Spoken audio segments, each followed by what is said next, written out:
మన మోదీజీ గారు. అవునా కాదా అని మిమ్మల్ని అడుగుతున్నా. అలాంటి నాయకత్వం ఇక్కడికి వచ్చింది. ఎవరికైనా అనుమానం ఉందా? తమ్ముళ్ళు, గెలుపు ఎన్డీఏది. మా యువత ఉత్సాహం చూస్తున్నా, మా ఆడబిడ్డల పట్టుదల చూస్తున్నాం. ఈరోజు మీరందరూ కూడా మోదీజీ గారి నాయకత్వంలో అండగా ఉంటామని చెప్పడానికి వచ్చారు. అవును అంటే గట్టిగా చప్పట్లు కొట్టి చెప్పండి అవునని.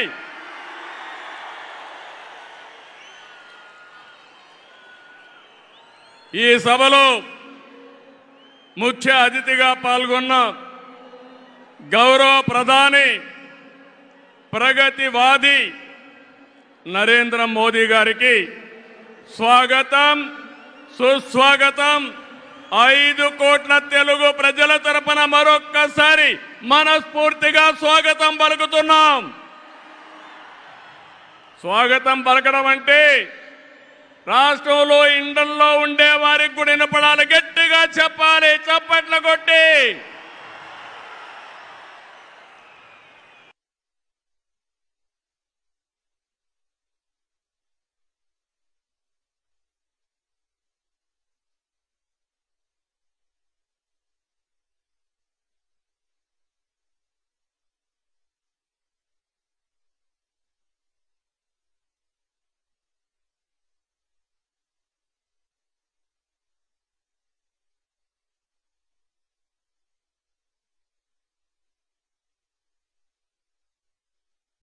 గో బ్యాక్, కొంచెం ఎన్నికెళ్ళండి, దయచేసి వినాలి ఇప్పటికే. ఎందుకంటే అక్కడ మైక్ డిస్టర్బ్ అయితే ప్రధానమంత్రి గారు చెప్పాలనుకున్న సందేశం మనం వినే అవకాశం రాదు. కాబట్టి దయచేసి పక్కకి వెళ్ళాలి. జనసేన అధినేత పవన్ కళ్యాణ్ గారికి,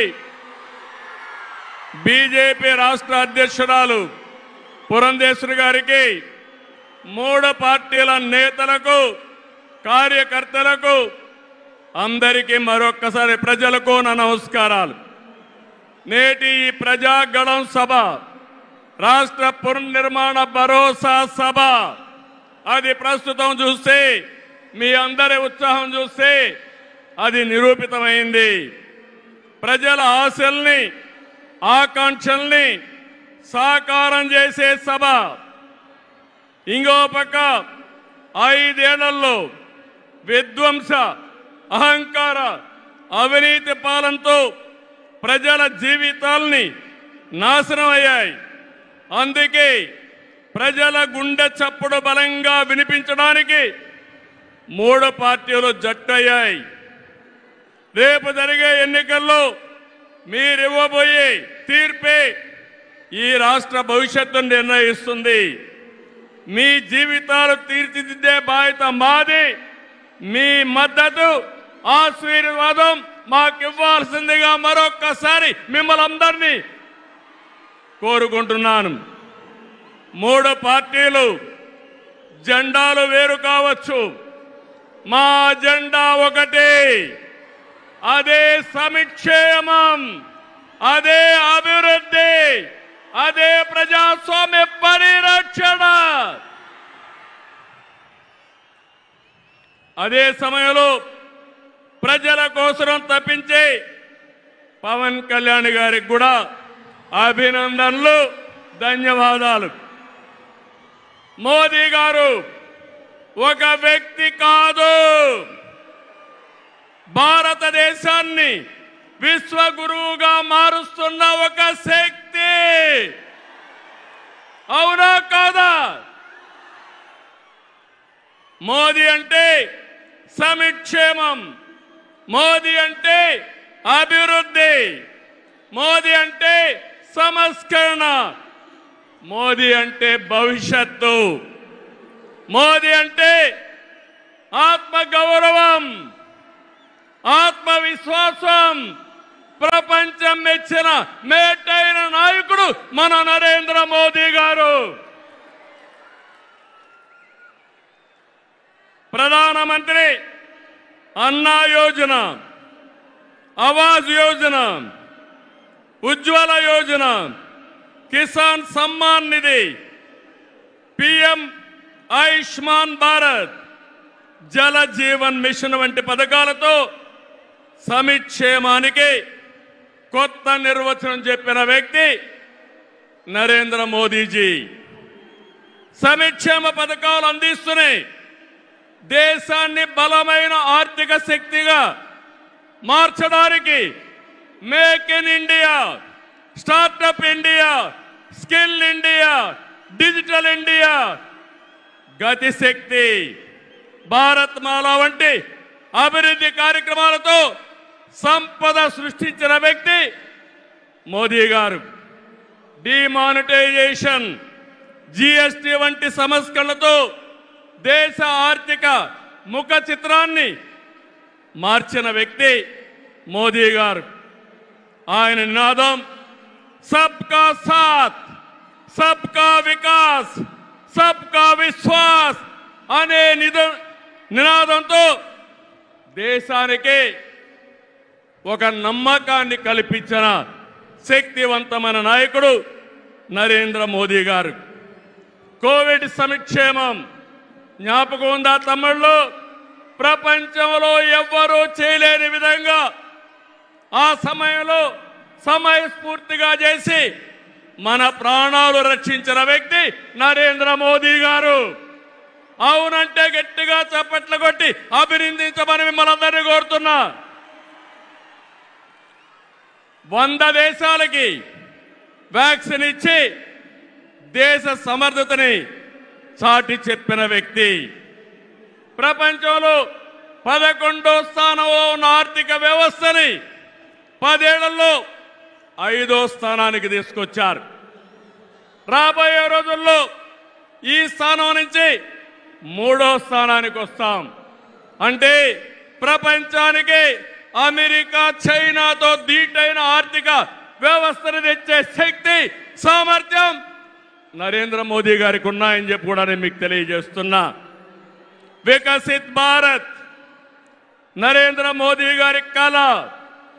వికసిత్ ఆంధ్రప్రదేశ్ మనందరి కళ కావాలి.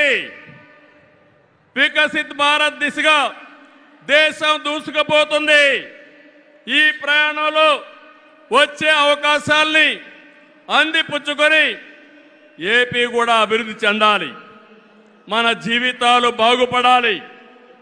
పేదరికం లేని దేశం మోదీ గారి కళ, ఆయన సంకల్పం. ఈ రాష్ట్రంలో పేదరికం లేకుండా చేయడం మన సంకల్పం కావాలి. అందుకే మనం అందరం ఆయన ఆశయాలతో అనుసంధానం కావాల్సిన అవసరం ఉంది. ఒక విషయం ఇక్కడ చెప్పాలి.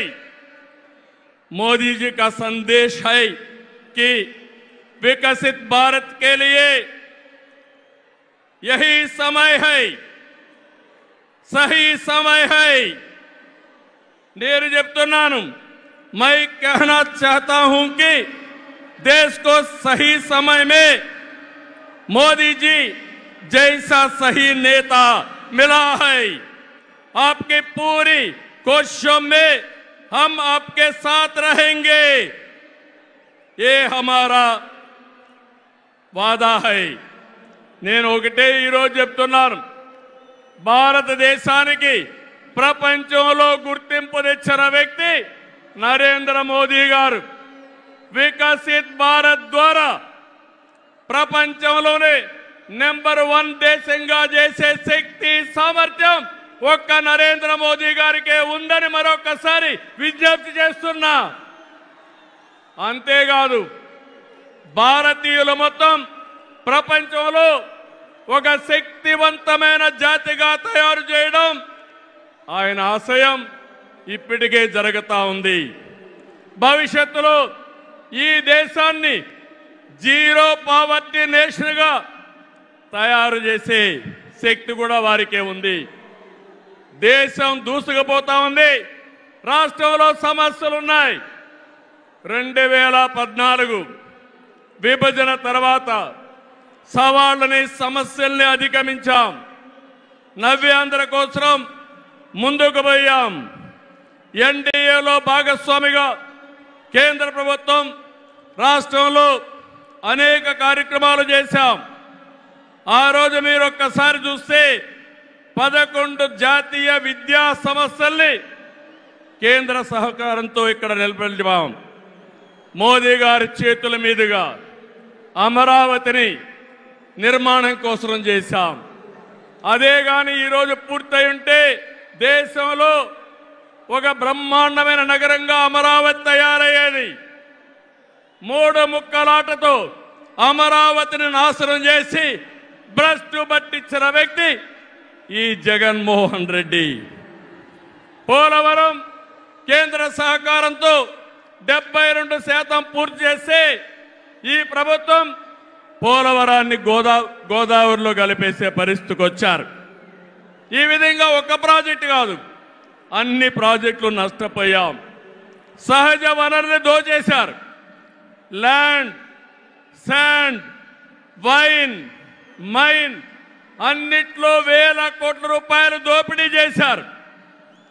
జే బ్రాండ్లతో లిక్కర్ తెచ్చి ప్రజల ప్రాణాలు పణంగా పెట్టి అతని ఆదాయం పెంచుకున్న దుర్మార్గుడు ఈ జగన్మోహన్ రెడ్డి. ఓటేసిన ప్రజల్ని పన్నుల బాధతో కాటేశాడు. పెట్టుబడులు తరిమేశాడు. 5 ఏళ్లలో రోడ్లు లేవు, ప్రాజెక్టులు లేవు, పరిశ్రమలు లేవు, ఉద్యోగాలు లేవు, ఉపాధి లేదు, అభివృద్ధి అన్న మాటే లేదు. ప్రజల జీవితాల్లో ఆనందం కూడా లేదు.